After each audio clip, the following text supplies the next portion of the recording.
Assalamualaikum warahmatullahi wabarakatuh. Dua polisi wanita cantik, Sinta dan Rina, terdampar di sebuah pulau terpencil setelah kapal patroli mereka tenggelam. Tanpa harapan untuk diselamatkan, mereka terpaksa bergantung pada seorang nelayan tua bernama Tono untuk bertahan hidup. Namun, di tengah perjuangan mereka, sebuah kenyataan mengejutkan muncul. Keduanya mengandung anak dari pria yang sama. Bagaimana mereka menghadapi nasib yang tak pernah mereka bayangkan? Akankah mereka bisa menerima kenyataan, atau justru terjebak dalam dilema yang tak berujung? Sebuah kisah dramatis yang penuh konflik batin, pengorbanan, dan perjalanan menerima takdir. Saksikan hingga akhir hanya di Afna Story. Silahkan tuliskan solawat di kolom komentar, karena solawat kelak akan menolong kita di hari akhir dan mendapatkan syafaat Nabi Muhammad SAW. Amin. Episode 1, terdampar di Pulau Misterius. Ombak mengamuk dengan liar, menghantam kapal patroli laut yang ditumpangi Sinta dan Rina. Angin kencang membuat komunikasi terputus, dan hujan deras mengaburkan pandangan mereka. Kapal yang semula kokoh kini berubah menjadi pecahan kayu yang terbawa arus. Dengan tubuh yang gemetar kedinginan, Sinta dan Rina berpegangan erat pada serpihan kapal, berusaha tetap mengapung di tengah lautan yang mengamuk. Mereka berteriak meminta tolong, tetapi hanya suara gemuruh badai yang menjawab. Harapan mereka mulai sirna saat tubuh mereka semakin lemah, hingga akhirnya, ombak raksasa datang menghantam dan menyeret mereka ke dalam kegelapan. Saat Sinta membuka mata, cahaya matahari yang menyengat membuatnya menyipit. Seluruh tubuhnya terasa nyeri, dan pasir halus menempel di wajahnya. Di sampingnya, Rina terbaring lemah, masih tak sadarkan diri. Dengan sisa tenaga, Sinta merangkak dan mengguncang tubuh sahabatnya. "Rina, bangun, kita di mana ini?" Suaranya parau dan gemetar. Rina mengerang pelan, perlahan membuka matanya. Mereka berdua menatap sekeliling, pantai luas, hutan lebat, dan tidak ada tanda-tanda kehidupan. Mereka telah terdampar di sebuah pulau yang asing, tanpa makanan, tanpa air, dan tanpa harapan. Ketakutan mulai menjalar dalam dada mereka. Sinta berdiri dengan langkah goyah, mencoba berjalan ke arah hutan untuk mencari sesuatu yang bisa mereka makan. Rina menyusul, meski kakinya masih lemah. Namun, langkah mereka terhenti saat suara ranting patah terdengar dari dalam hutan. Jantung mereka berdegup kencang. Dari balik pepohonan, muncul sosok pria tua bertelanjang dada, dengan jenggot panjang dan tatapan tajam. Tangannya memegang tombak kayu, sementara wajahnya dipenuhi kerutan tanda usia. "Siapa kalian?" Suaranya dalam dan berat. Sinta serta Rina mundur selangkah, napas mereka tersengal. Apakah pria ini akan menolong mereka, atau justru menjadi ancaman baru? Lelaki tua itu berjalan mendekat, tatapannya tajam namun penuh rasa ingin tahu. "Aku Tono," katanya singkat. Ia menatap tubuh mereka yang lemah dan basah kuyup.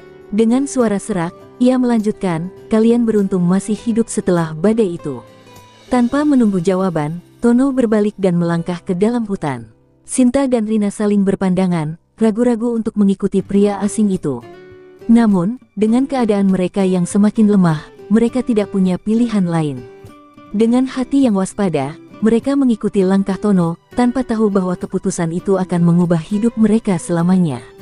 Episode 2, tinggal bersama kakek Tono. Sinta dan Rina mengikuti langkah Tono dengan penuh waspada, kaki mereka terasa berat melangkah di atas tanah lembab. Hutan yang lebat menambah kesan misterius pada sosok pria tua itu, seolah mereka sedang memasuki dunia yang asing dan berbahaya. Napas mereka tertahan ketika akhirnya tiba di sebuah gubuk kayu sederhana, berdiri rapuh di antara pepohonan. Bau asap kayu menyengat dari tungku kecil di dalamnya, sementara beberapa ikan tergantung di dekat pintu. "Duduklah," perintah Tono dengan suara datar, sambil menuangkan air ke dalam batok kelapa dan menyodorkannya kepada mereka. Dengan tangan gemetar, Sinta dan Rina segera meneguk air itu, seolah nyawa mereka bergantung padanya. Namun, di balik rasa syukur mereka atas pertolongan Tono, ada ketakutan yang terus mengintai. Siapa sebenarnya pria ini? Mengapa ia tinggal sendirian di pulau ini? Saat malam tiba, udara menjadi lebih dingin, dan Sinta serta Rina hanya bisa meringkuk di sudut gubuk, masih dengan pakaian basah mereka. Tono duduk di dekat api unggun, matanya tajam mengamati mereka dalam diam. "Tak ada kapal yang singgah di pulau ini," katanya tiba-tiba, suaranya mengandung sesuatu yang membuat dada mereka sesak. "Kalau kalian berharap ada yang menjemput, kalian bisa mati kelaparan sebelum itu terjadi." Sinta menelan ludah, sementara Rina menggigit bibirnya.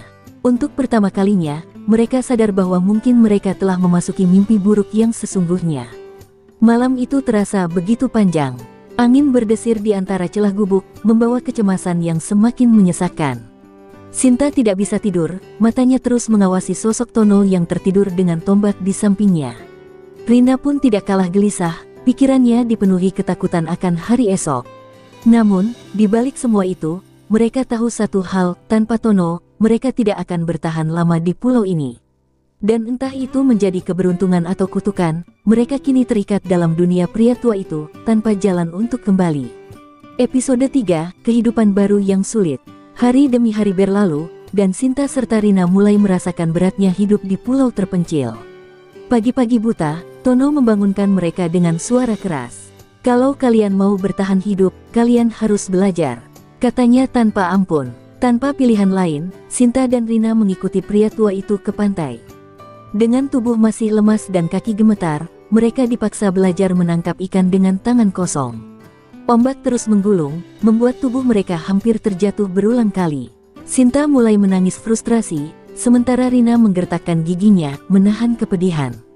Kehidupan mereka yang dulu nyaman sebagai polisi kini terasa seperti mimpi yang jauh.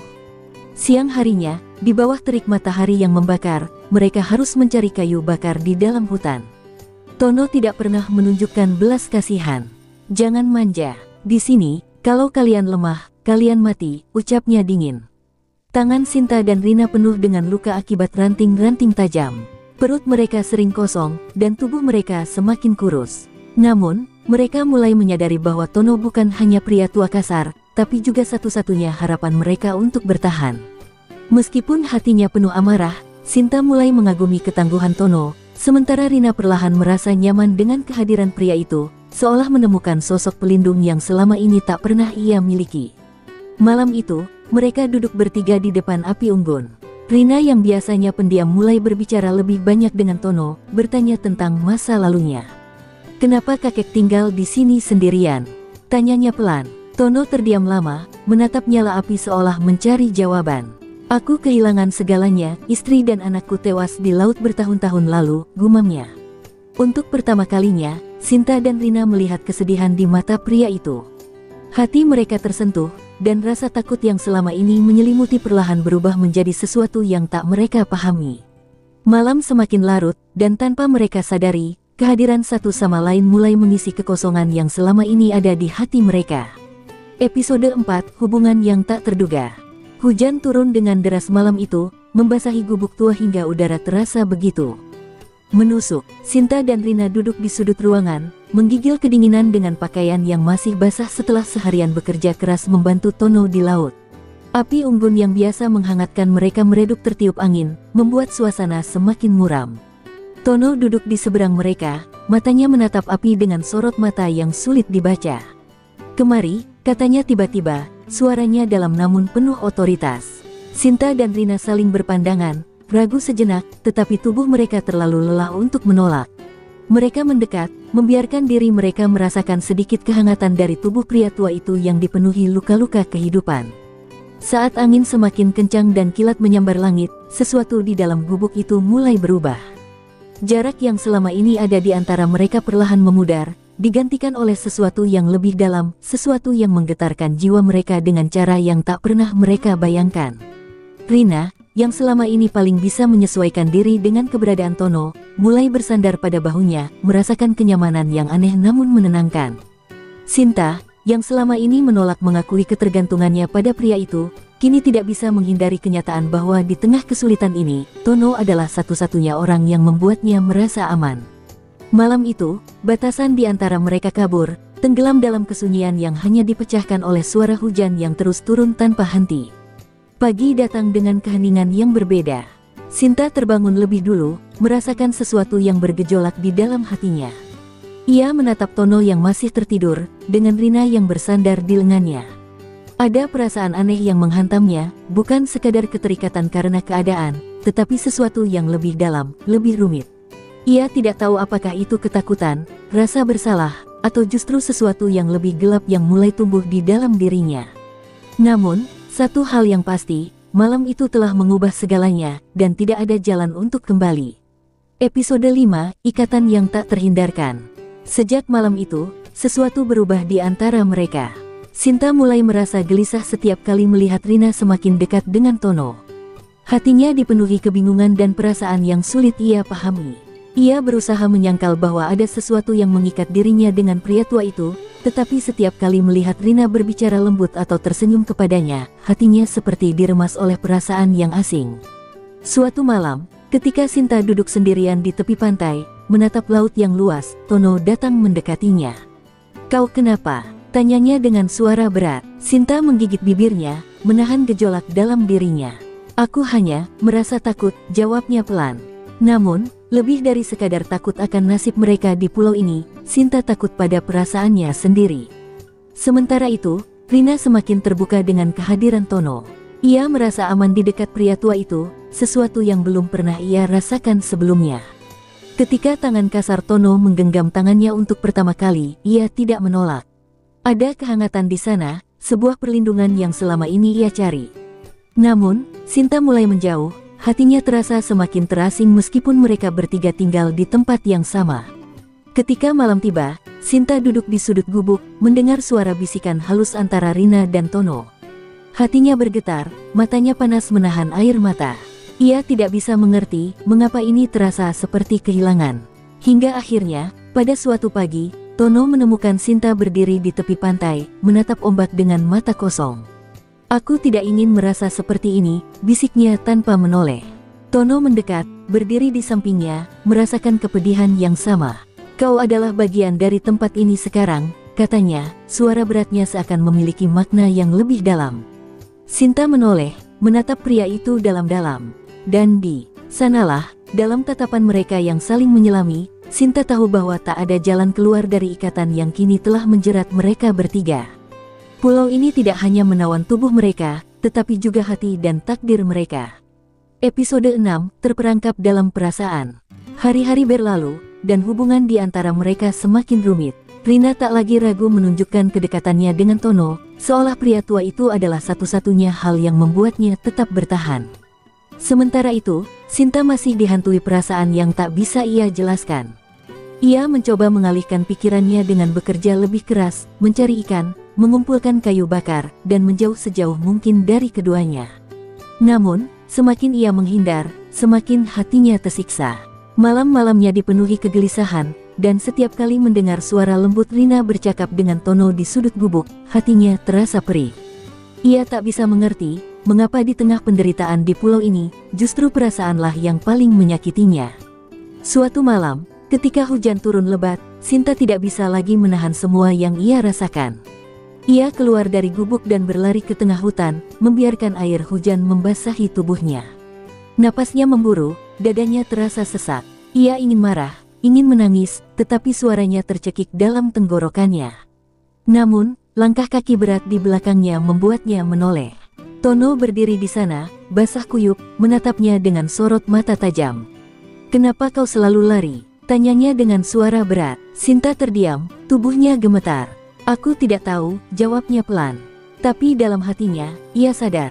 Ia tidak sedang lari dari pulau ini, tidak dari Rina, dan tidak dari Tono. Ia sedang lari dari perasaannya sendiri. Tono mendekat, tangannya yang kasar terangkat, menyentuh wajah Sinta yang dingin oleh hujan. "Kau tidak sendiri," katanya pelan. Sinta terisak, kepalanya tertunduk. Dalam keheningan hujan, sesuatu di dalam dirinya runtuh. Ia tidak lagi bisa menyangkal perasaan yang telah tumbuh dalam hatinya. Di pulau ini, di tempat yang seharusnya menjadi akhir bagi mereka, justru sebuah awal baru telah terbentuk. Namun, ia tahu, tidak ada kebahagiaan tanpa luka, dan tidak ada cinta tanpa pengorbanan. Apa yang akan terjadi setelah ini?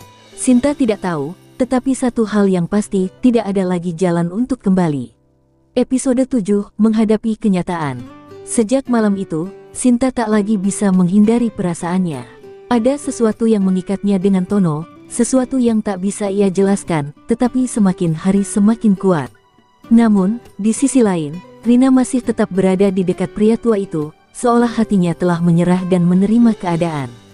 Sinta merasa terjebak di antara perasaannya sendiri dan kenyataan yang menyakitkan bahwa ia bukan satu-satunya yang memiliki ikatan dengan Tono. Diam-diam, rasa cemburu mulai tumbuh di hatinya, meski ia berusaha menepisnya. Tapi setiap kali melihat Rina tersenyum kepada Tono, atau saat mereka berbagi kebersamaan, Sinta merasakan luka yang semakin dalam. Pada suatu malam, ketegangan di antara mereka akhirnya mencapai puncaknya. Saat sedang duduk di dekat api unggun, Rina tiba-tiba berkata dengan suara pelan, namun tajam, "Aku tahu apa yang kau rasakan, Sinta." Mata Sinta membelalak, tubuhnya menegang. Tono hanya diam, tak ingin terlibat dalam ketegangan yang mulai membara. "Aku tidak mengerti maksudmu," jawab Sinta, berusaha menghindar. Tapi Rina tertawa kecil, getir. "Kau bisa berbohong pada dirimu sendiri, tapi aku tahu, kau juga mencintainya." Kata-kata itu menusuk Sinta seperti belati. Ia ingin membantah, ingin mengatakan bahwa semua ini hanya kesalahpahaman, tapi air matanya yang mulai menggenang berkata sebaliknya. Tono akhirnya berdiri, menatap keduanya dengan ekspresi sulit ditebak. "Cukup," katanya dengan suara berat. "Di pulau ini, kita hanya punya satu sama lain. Jangan biarkan perasaan menghancurkan kita."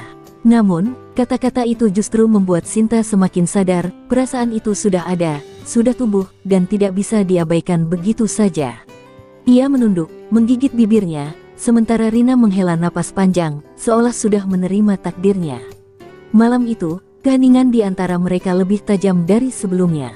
Tidak ada lagi yang bisa kembali seperti semula, dan perlahan, Sinta menyadari bahwa apapun yang terjadi selanjutnya, ia harus siap menghadapi kenyataan yang jauh lebih pahit dari yang ia bayangkan. Episode 8, Rahasia yang Terungkap. Sejak malam penuh ketegangan itu, hubungan di antara mereka berubah drastis. Sinta semakin menjauh, bukan hanya dari Rina, tetapi juga dari Tono. Ia lebih sering pergi sendirian ke hutan, menghabiskan waktu berjam-jam di tepi pantai, berharap ombak akan membawa jawabannya. Namun, perasaan yang berkecamuk dalam hatinya tidak kunjung mereda. Rina, di sisi lain, tetap bersama Tono, meski ada kesedihan di matanya setiap kali melihat Sinta menjauh. Ketiganya kini seperti orang asing yang terperangkap di pulau yang sama, dipisahkan oleh sesuatu yang tak kasat mata, tetapi terasa lebih kuat daripada ombak yang menghantam karang. Namun, pada suatu pagi, segalanya berubah. Sinta yang sedang mencari kayu bakar tiba-tiba merasakan tubuhnya lemas, pandangannya berputar, dan sebelum ia sempat menyadari apa yang terjadi, ia jatuh tersungkur ke tanah. Ketika ia tersadar, ia sudah berada di dalam gubuk, dengan Tono duduk di sampingnya dan Rina menatapnya dengan ekspresi cemas. "Apa yang terjadi padaku?" tanya Sinta dengan suara lemah. Rina menggenggam tangannya erat, lalu menatapnya dengan mata berkaca-kaca. "Sinta, kau hamil," ucapnya lirih. Kata-kata itu bagaikan petir yang menyambar dada Sinta. Napasnya tercekat, jantungnya berdegup kencang. Hamil? Bagaimana mungkin? Namun, jauh di lubuk hatinya, ia tahu bahwa ini adalah kenyataan yang tak bisa ia tolak. Keheningan menyelimuti mereka bertiga. Tono menundukkan kepalanya, matanya menyiratkan sesuatu yang sulit dijelaskan. Rina menarik napas dalam, lalu berkata dengan suara bergetar, "Aku juga." Sinta menatapnya dengan mata terbelalak, tak percaya dengan apa yang baru saja didengarnya. Dua perempuan yang terdampar di pulau ini, kini mengandung anak dari pria yang sama. Tidak ada yang berbicara setelah itu. Hanya suara deburan ombak yang terus berulang, seolah mengejek mereka yang kini terperangkap dalam takdir yang semakin mustahil untuk dihindari.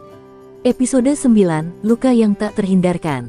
Sejak kabar kehamilan itu terungkap, suasana di gubuk kecil mereka berubah drastis. Tak ada lagi obrolan ringan atau canda tawa kecil di antara mereka. Sinta lebih banyak diam, masih sulit menerima kenyataan bahwa hidupnya kini telah terikat dengan seorang pria tua yang dulu tak pernah ia bayangkan akan menjadi bagian dari hidupnya. Rina, meski lebih tenang, tidak bisa menyembunyikan kegelisahannya. Ia sering duduk termenung di tepi pantai, memandangi cakrawala dengan mata kosong, seolah mencari jawaban di ujung laut yang luas. Sementara itu, Tono tetap diam, seakan menyadari bahwa kehadirannya justru menjadi beban bagi dua perempuan muda yang kini mengandung darah dagingnya. Pada suatu malam, di bawah sinar rembulan yang redup, Rina akhirnya angkat bicara. "Kita tidak bisa terus seperti ini," suaranya bergetar, matanya menatap Sinta yang duduk di sudut gubuk dengan wajah muram. "Aku tidak peduli bagaimana semua ini terjadi, tapi satu hal yang pasti, kita harus tetap bertahan." Sinta menggigit bibirnya, matanya mulai berkaca-kaca. Bagaimana caranya? Hidup kita sudah berantakan, balasnya dengan suara lirih. Tono yang sejak tadi diam, akhirnya menghela napas berat. Aku akan bertanggung jawab dengan cara apapun yang bisa kulakukan, ucapnya mantap. Namun, justru kata-kata itu yang membuat Sinta semakin tersakiti. Air matanya jatuh, dadanya terasa sesak. Tanggung jawab, Sinta tertawa kecil, getir. Sejak kapan aku menginginkan semua ini? Rina menunduk, hatinya ikut terluka mendengar Sinta berkata seperti itu. Namun, lebih dari apapun, ia tahu bahwa mereka kini tidak punya pilihan selain menerima takdir yang telah digariskan. Kita harus kuat, gumamnya, suaranya nyaris tak terdengar.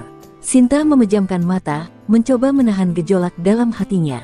Ia tahu, tak ada jalan untuk kembali. Masa depan mereka kini bukan lagi tentang melarikan diri atau menyangkal kenyataan, melainkan tentang bagaimana mereka bisa bertahan hidup dengan kehidupan baru yang sedang tumbuh di dalam tubuh mereka.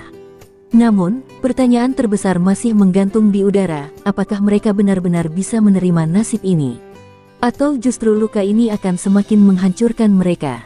Episode 10, Takdir yang tak bisa dihindari. Hari-hari berlalu dengan berat. Sinta dan Rina kini tak lagi bisa mengelak dari kenyataan bahwa mereka mengandung anak dari pria yang sama. Tubuh mereka mulai menunjukkan tanda-tanda kehamilan, dan semakin hari, semakin sulit bagi mereka untuk melakukan pekerjaan yang dulu terasa ringan. Sinta masih sering diliputi perasaan bimbang dan amarah yang tak bisa ia ungkapkan, sementara Rina berusaha lebih tenang, meskipun hatinya pun rapuh. Tono, di sisi lain, tetap melakukan yang terbaik untuk merawat mereka. Ia memastikan mereka makan dengan cukup, meskipun persediaan makanan semakin menipis. Namun, tak peduli seberapa besar usahanya, ia tahu di lubuk hati kedua wanita itu, masih ada luka yang belum bisa sembuh. Suatu malam, saat hujan turun deras, Sinta tak bisa lagi menahan emosinya. Ia keluar dari gubuk dengan langkah terburu-buru, membiarkan tubuhnya basah kuyup di bawah hujan. Rina yang melihatnya segera menyusul, sementara Tono hanya bisa menatap dengan wajah penuh kekhawatiran. "Kenapa kau selalu ingin lari?" tanya Rina dengan suara bergetar. Sinta menoleh, air mata bercampur dengan air hujan di pipinya. "Karena aku takut, Rina, aku takut menerima semua ini," jeritnya. Rina terdiam, menatap sahabatnya dengan penuh iba. "Aku juga takut," ucapnya lirih. "Tapi apalagi yang bisa kita lakukan? Ini sudah menjadi bagian dari hidup kita sekarang." Sinta menutup wajahnya dengan kedua tangan, menangis terseduh-seduh. Rina mendekat, merangkulnya erat di tengah hujan, membiarkan keduanya tenggelam dalam kesedihan yang tak bisa mereka hindari. Di dalam gubuk, Tono duduk termenung, menatap api unggun yang hampir padam. Ia tahu bahwa dirinya adalah alasan di balik semua penderitaan ini, tapi ia juga sadar bahwa tak ada lagi yang bisa diubah. Ia hanya bisa berdoa dalam hati, berharap suatu hari nanti, kedua perempuan itu bisa menerima takdir mereka. Mungkin mereka tak pernah memilih untuk terdampar di pulau ini, tak pernah memilih untuk jatuh ke dalam keadaan seperti ini, tetapi kini, hidup mereka telah terjalin menjadi satu. Pulau ini bukan hanya tempat mereka bertahan hidup, tetapi juga tempat di mana mereka harus belajar menerima dan menghadapi kenyataan, seberat apapun itu.